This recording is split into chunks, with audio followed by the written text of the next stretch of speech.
शिवम और आप देख रहे हैं आर इंडिया न्यूज़ की दिन की कुछ खास खबरें। जुड़े रहिए आर इंडिया न्यूज़ के साथ।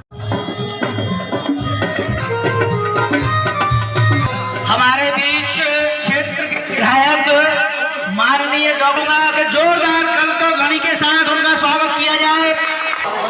अब हमारे बीच और हमारे सांसद जी और क्षेत्रीय विधायक जी दोनों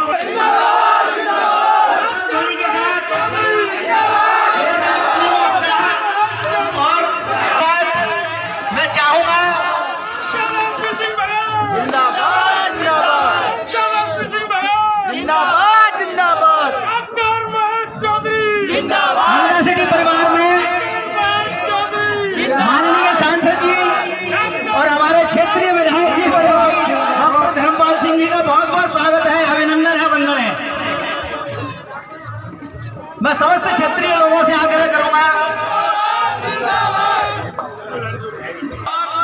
सांसद जी और विधायक जी का स्वागत करें। अम्बेडकर जी का तो मैं माननीय मंत्री से और माननीय विधायक जी से अनुरोध करूंगा कि माला पहनाकर माननीय बाबा साहब का इस देश के करोड़ों गरीबों, किसानों, दलितों, पिछड़ों, अल्पसंख्यकों, मेहनतकश मजदूरों के मसीहा, परम पूज्य बोधिसत्व भारत रत्न बाबा साहब भीमराव अम्बेडकर के प्रति 133वीं जन्म जयंती पर मैं अपनी तरफ से, पूरी लोकसभा की तरफ से, अपने मतदाताओं की तरफ से उनके चरणों में श्रद्धांजलि अर्पित करता हूं। और जो उनके 3 सिद्धांत हैं, शिक्षित बनो, संगठित रहो, संघर्ष करो, उस पर चलकर शिक्षा सत्ता वो चाबी है जिससे दुनिया का हर ताला खुलता है, लेकिन शिक्षा वो चाबी है जिससे जंग लगे हुए भी ताले खुलते हैं। इसलिए अगर हम बाबा साहब को मानते हैं तो बाबा साहब की माननी पड़ेगी। और बाबा साहब अगर आज संविधान निर्माता थे तो उसके पीछे उनकी शिक्षा थी, उसके पीछे दलित वोट बैंक या उनकी फॉलोइंग नहीं थी। वो उस समय संविधान सभा को तो छोड़ो, विश्व के सबसे ज़्यादा पढ़े लिखे व्यक्ति थे, इसलिए वो ड्राफ्टिंग कमेटी के चेयरमैन थे। तो अगर हम आज उनकी जयंती का मतलब ये नहीं है कि हम ढोल बजाएं, डीजे पे डांस करें, माला पहनाएं एक दूसरे को और जुलूस निकालें। जयंती का मतलब होता है उनके आदर्शों पर चलें और उनका हमें रोल मॉडल विश्व के किसी नेता की ज़रूरत नहीं है। हमारे पास खुद बाबा साहब भीमराव अम्बेडकर हैं जिन्होंने भारत को दुनिया का सबसे बड़ा संविधान दिया है, इसलिए उनके शिक्षा के हथियार को हमें जरूर अपनाना पड़ेगा।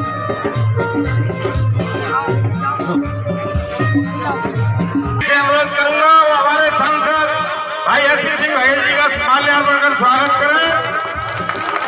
डॉक्टर महेश चौधरी अब मैं करें। तालियां रोकनी नहीं चाहिए, तालियां रोकनी नहीं चाहिए। मैं आप सब लोगों से ये चाहता हूँ कि वो यहाँ से एक बहुत अच्छी यादें लेकर जाएं। इतनी जोरदार करकर ध्वनि से उनका स्वागत करें। आगे जो लोग एकदम जो थोड़ा सा व्यवस्था का माहौल हो गया है,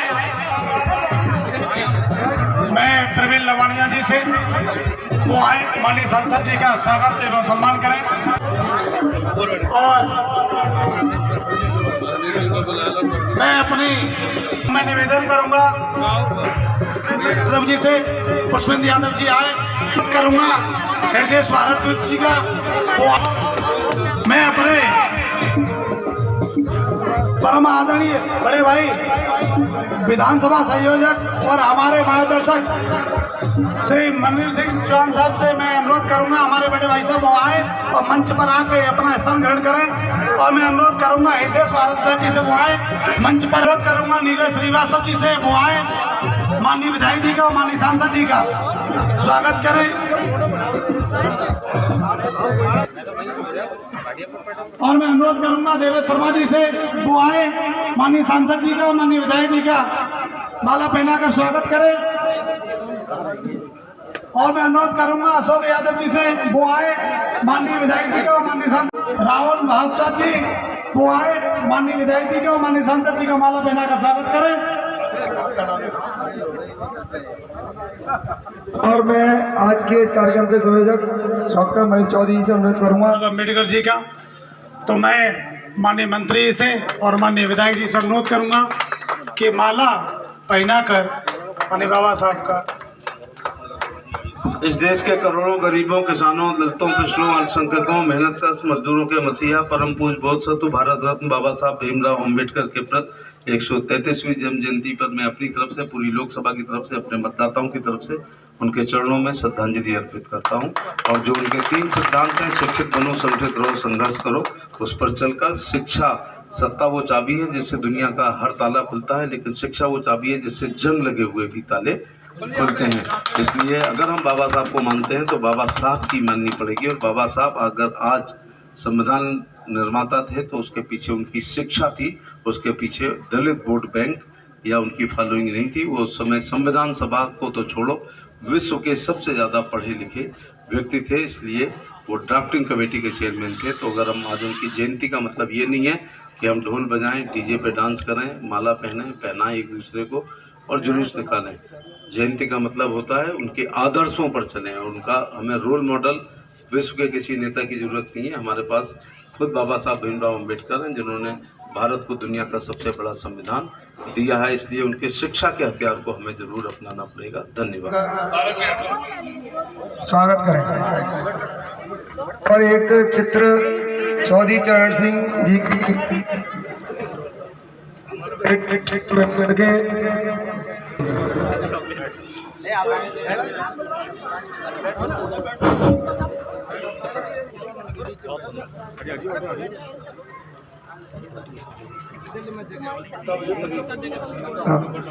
महेश चौधरी पट्टिका पहनाकर माननीय विधायक जी का स्वागत करेंगे। विजय शर्मा जी ने माननीय विधायक जी का स्वागत किया और विजय जी से निवेदन करूंगा माननीय मंत्री जी का भी स्वागत करें। बहुत सुंदर।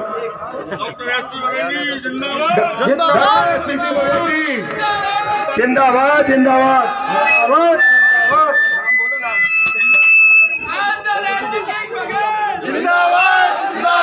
और प्रिया देवी जी माननीय विधायक जी का, माननीय मंत्री जी का स्वागत करने।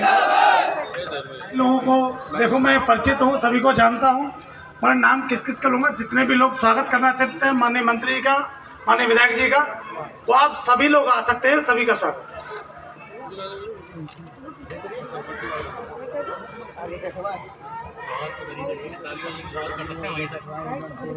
और रावण बहादुर जी वो आए, माननीय विधायक जी का, माननीय सांसद जी का माला पहना कर स्वागत करें। और मैं आज के इस कार्यक्रम के संयोजक डॉक्टर महेश चौधरी जी से अनुरोध, शक्ति भी किसी से कम नहीं है। मैं निवेदन करूंगा जितनी भी महिला शक्ति स्वागत करना। अब मैं माननीय विधायक जी से निवेदन करूंगा अपना उद्बोधन देने का।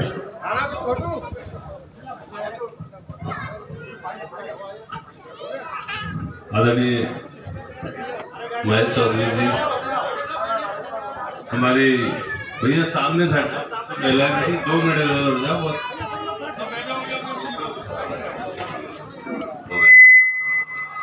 हम लोग आपके बीच में भारतीय जनता पार्टी के प्रत्याशी, लोकसभा के प्रत्याशी, भारत सरकार में मंत्री, हम लोग के सांसद आदरणीय एसपी सिंह बघेल साहब के लिए आपका सहयोग, आपका आशीर्वाद और आपका वोट मांगने आपके बीच में आए हैं। हम लोग आपके बीच में आपका वोट मांगने क्यों आए हैं? आपने देखा होगा, अगर हम लोकसभा का चुनाव देखें, लोकसभा का चुनाव हमेशा राष्ट्रवाद के लिए होता है। हमारा राष्ट्र कैसे मजबूत हो, हमारा राष्ट्र विश्व में कैसे उन्नति करे, हमारा राष्ट्र विश्व स्तर पर प्रगति के पथ पर अग्रसर हो। आपने देखा होगा 2014 से जब से आदरणीय मोदी जी ने देश का नेतृत्व संभाला है, 2014 से जब से आदरणीय मोदी जी देश के प्रधानमंत्री बने हैं, हमारा देश प्रगति के राह पर अग्रसर है। अभी आदरणीय मोदी जी का आपने 2047 तक भारत को विकसित राष्ट्र बनाना है। भारत को विकसित राष्ट्र बनाने के लिए आप लोग भी इस बात को महसूस कर रहे होंगे कि हम सब लोगों को मिलकर मोदी जी को तीसरी बार देश का प्रधानमंत्री बनाना है। अगर हम उत्तर प्रदेश सरकार की बात करें, योगी जी के नेतृत्व में कि आम जनता जिसे उन योजनाओं की जरूरत है, उन गरीब परिवारों तक पहुंच रही है जिन्हें उसकी ज़रूरत है। मैं योजनाओं पर नहीं जाऊंगा, बहुत सारी योजनाएं हैं, योजना गिनाएंगे तो कई दिन लगेंगे। जो आप उम्मीद कर रहे होंगे, सांसद विधायक आए हैं, वोट मांगने आए हैं, वोट देंगे, वोट के बाद आप क्या क्या हमें आपके लिए करना पड़ेगा। अगर हम कालिंदी विहार 100 फीटा की सीधी तरफ की इधर राइट हैंड की बात करें, शुरू से लेके CNG पंप से लेके आज से अभी बहुत दूर है। मुख्य रास्तों पर पानी भरा हुआ है, पीने के पानी की लाइनें भी नहीं पड़ी हैं, सीवर के बारे में तो अभी आप लोग सोच भी नहीं रहे। मैं आपको विश्वास दिलाने के लिए आया हूँ, सड़कें बनाना बहुत छोटा काम है। आपको लग रहा होगा हम बड़ी बात कर रहे हैं। जब हमारी ये जोड़ी काम पर लगती है, सड़कें बनाना हमारे लिए कोई बड़ा काम नहीं। बड़ा काम था यमुना पार में तीसरा बटन। आभार व्यक्त करता हूँ, 413 करोड़ का प्रोजेक्ट और 6 महीने के भीतर स्वीकृत कर दिया और 58 करोड़ रुपया भी भेज दिया। पोइया में थोड़े दिनों में जब ये आज कोई रासायनिक पदार्थ ज्यादा हो गया, पानी में बदबू आ गया, पानी मैला हो गया, अब नहीं, अब तो MBBR टेक्निक का प्लांट लगता है। अगर आपके रिश्तेदार या आपके परिवार के लोग सिकंदरा वाले क्षेत्र में जहाँ वहाँ से सप्लाई होती है, वहाँ रहते हुए आपने देखा होगा एकदम दूधिया पानी स्वच्छ सप्लाई हो रहा है। हमें भी वही पानी मिलेगा। अभी आप लोगों को शायद अंदाज नहीं है कि कितना बड़ा काम यमुना पार के लिए हुआ है। यमुना पार में पानी के लिए 3-3 लोगों की हत्याएं हुई हैं, 3-3 लोगों की। और अभी भी कालिंदी विहार के इधर की छोड़ा भी बहुत सारा लाइन पीने की पड़ी ही नहीं है। पानी की तो बात दूर है, पाइपलाइन ही नहीं पड़ी है। उस 413 की पाइपलाइन ली है, कोई भी कॉलोनी अछूती नहीं छोड़ी है। यहाँ से लेके नाव की सराय तक, नाव की सराय का मतलब जहाँ तक नगर नाली खरंजा की बात है, निश्चित रूप से हम लोग पहले भी आपके बीच में आए हैं। आपसे बात शुरू हो जाए, जब अभी भी पानी भरा है तो बरसात में क्या होगा, निश्चित रूप से बहुत खराब स्थिति होगी। बस मैं आपसे विनती करूँगा, आपसे प्रार्थना करता हूँ। आपने देखा होगा माननीय मंत्री के नेतृत्व में हम लोग जितनी संभव प्रयास हो सकते हैं क्षेत्र को विकसित करने के लिए वो कर रहा हूँ। अब आपकी मदद की ज़रूरत है, आप सबके सहयोग की ज़रूरत है। आने वाली 7 मई को कमल के फूल वाला बटन दबाकर माननीय बघेल साहब को भी आशीर्वाद दे दें। और एक बार फिर से आदरणीय मोदी जी, कार्यक्रम के संयोजक डॉक्टर MS चौधरी साहब, हमारी पार्टी के मंडल अध्यक्ष, सभी समय बचाने के लिए मैं नाम नहीं ले रहा हूँ, पार्टी के सभी सम्मानित नेतागण, संगठन के सभी पदाधिकारी, बुजुर्गों, नौजवान साथियों, माताओं, बहनों, बच्चों, 7 तारीख को चुनाव है। कमल का निशान है, देश का भाग लिखने वाला चुनाव है। ये चुनाव देश को विकसित राष्ट्र बनाने के लिए उसकी नींव के पत्थर मजबूत करने वाला चुनाव है। भारत सुपर पावर बने उसके लिए चुनाव है। 2047 में जब भारत आज़ादी के 100 साल मनाए, एक विकसित राष्ट्र हो, लेकिन इस विकसित राष्ट्र बनेगा तभी काला दाग उनके चेहरे पर नहीं लगा है। इससे बड़ी कोई उपलब्धि भारत की राजनीति में दूसरी हुई नहीं है। मैं आज चांद पर पहुंचने की बात नहीं करूंगा, G20 की सदारत की बात नहीं करूंगा, लेकिन 10 साल में हिंदुस्तान में पहली बार हुआ है कि भूख से कोई नहीं मरा है। अगर 20 रुपये का बीमा करा लिया है, देवी आपदा में मर गए हैं तो 2 लाख मिलता है। 440 का बीमा करा लिया है तो 2 लाख रुपए मिलते हैं। किसान को 6000 मिलते हैं। स्वनिधि वालों को इसी आगरा में 25,000 लोगों को, अंडे वालों को, केले वालों को ठेसे भी जाता है। और इस समय MSME की हज़ारों योजनाएं इसी आगरा में चल रही है। हमारा स्मार्ट शहर बन चुका है। मेट्रो में घूम के आए हो भी या नहीं आए हो, एक आध दिन तो जाना चाहिए ना। तो मेट्रो आई है, मेट्रो का एक्सपेंशन होगा और मैं आपसे वादा करता हूँ कि मेट्रो को एतमादपुर भी लेकर के जाएंगे। तभी जो तमाम ट्रकों पे बैठ के आते हैं मेट्रो, हाँ, कालिंदी विहार तो हो ही गई। आप बटन दबाने का मैं अनुरोध हूँ। हार जीत ये पहला चुनाव है जिसमें 1% की शंका चुनाव के रिजल्ट को लेकर नहीं है। वरना अखिलेश से लड़ते थे तो दुखी रहती थी फिरोजाबाद में। फिर उसकी पत्नी डिम्पल यादव से लड़ा तो आखिरी समय तक पता नहीं चला क्या होगा। फिर अक्षय यादव से लड़ा तो आखिरी समय तक पता नहीं चलता था। फिर करहल लड़ा तो नहीं पता चलता था। यह पहला चुनाव है कि 5 लाख की जीत या 4 लाख की जीत वहाँ लिखी है। इसका ये मतलब नहीं है कि प्रचार ना किया जाए। लोग कहते हैं कि जो 4-5 लाख से जीतता है वो वोट नहीं मांगता, चंदा करता घूमता रहता है। मुझे 2:15 बजे रात में मैंने आखिरी जनसंपर्क ये ब्रजमोहन धनखड़ गवाह 2:15 बजे जलेसर के एक गांव में था, तो 2 घंटे बाद मैं आया हूँ 4:10 पे। लोग कह रहे हैं कि भाई अजीब आदमी है, किस मिट्टी का बना हुआ है, हारता है तो उतनी प्रचार करता है, कम वोटों से जीतते हैं तो उतनी ज़्यादा से जीतते हैं, तो उतनी यूपी का रिकॉर्ड बना रहे हैं तो उतने, क्योंकि लोकतंत्र में ज़्यादा से ज़्यादा लोगों से संपर्क करना चाहिए। अच्छे दिन है इसका यह मतलब नहीं है कि बुरे दिन के लोगों को भूल जाऊं, इसलिए सुबह 2:15 बजे जनसंपर्क का। तो अब मेरे और 5 लाख के बीच में केवल एक व्यवधान है, वो व्यवधान है उस दिन का होने वाला टेम्परेचर। गर्मी अगर आपने महसूस की तो थोड़ा नुकसान हो जाएगा। नुकसान क्या होगा? लीड कम हो जाएगी। रिकॉर्ड बनाने जा रहे हैं वो सही रिकॉर्ड नहीं बना पाओगे।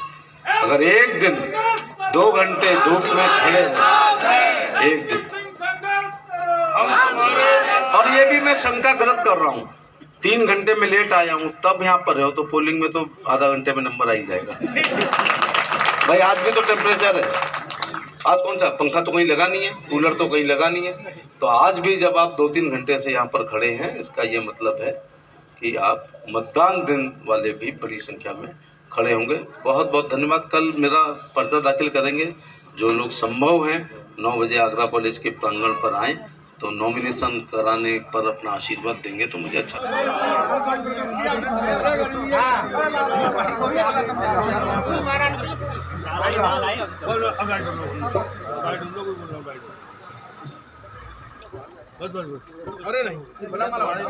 हाथ कंगन को आरसी किया, पढ़े लिखे को बाकी किया। आप देख रहे हैं कि नामांकन भी नहीं हुआ, उससे पहले एक चुनावी माहौल पूरी तरह बन चुका है। लोग आते रहे कि कब 7 मई आए, कब कमल के सामने वाले बटन दबाएं और कब इस देश का प्रधानमंत्री 400 एमपी के साथ मोदी जी को बनाए।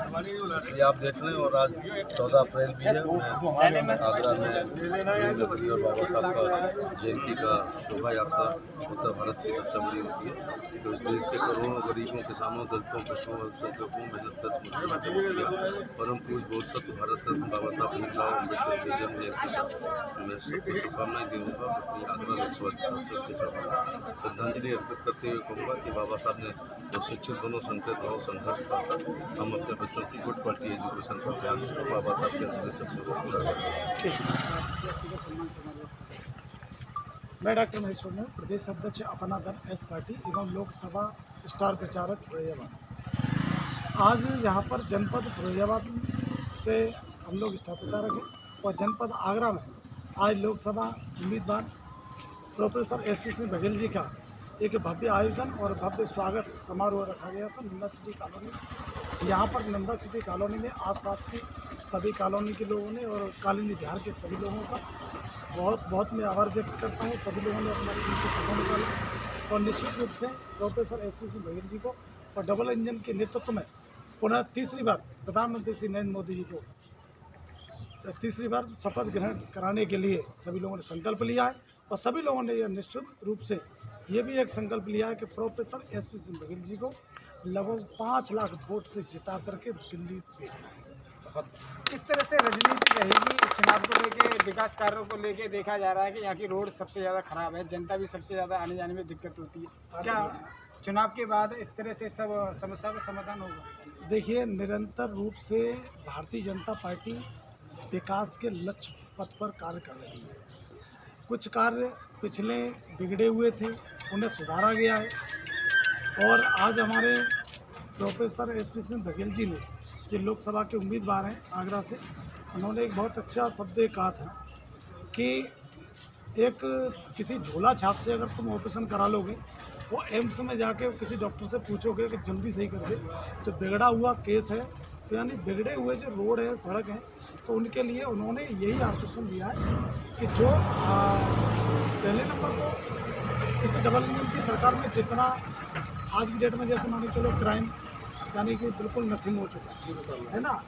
और मैं ये नहीं कहूँगा कि क्राइम को जो है बिल्कुल जीरो लेंस पर पहुँचाया जाएगा, परंतु मैं इतना जरूर कहूँगा कि क्राइम देखने के लिए बहुत कम मिल रहा है। और ये पिछले इन 10 वर्षों में इतना योगदान रहा है और इस सरकार का कहीं बहुत बड़ा महत्वपूर्ण योगदान है, क्योंकि पिछले जो सरकारें थी वो भी नहीं, उन्होंने भी अपने कार्यकाल में अपने कार्य किए, परंतु लोग भैंसों पर सोते थे और भैंसें आज की डेट में बाहर सोती है और इंसान अंदर सोते हैं। ये बदलाव आया है। तो अभी जो कुछ रोड जो खराब है उनके लिए भी उन्होंने कहा है, आश्वासन दिया है कि ये रोड जैसे ही जो है आचार संहिता हटेगी तो पुनः ये इस रोड का निर्माण कार्य बहुत जल्दी से कराया जाएगा। और उसी के साथ साथ 413 करोड़ का पानी का प्लांट भी इससे हमारे क्षेत्र कालिंदी बिहार को मिला है। ये भी बड़ा सौभाग्य है हमारे लिए कि यहाँ हमारे यहाँ घर घर अब गंगा जल की टोटी चलेगी और घर घर सभी लोग गंगा जल पिएंगे। आजकल लोग जो RO और जो है खारे पानी को पी के बहुत परेशान है। कालिंदी बिहार में पानी की बहुत बड़ी किल्लत है। हम तो चाहते हैं कि रोड से भी पहले हमें पानी मिल जाए। हाँ, क्या अपील है आपकी चुनाव के बारे में?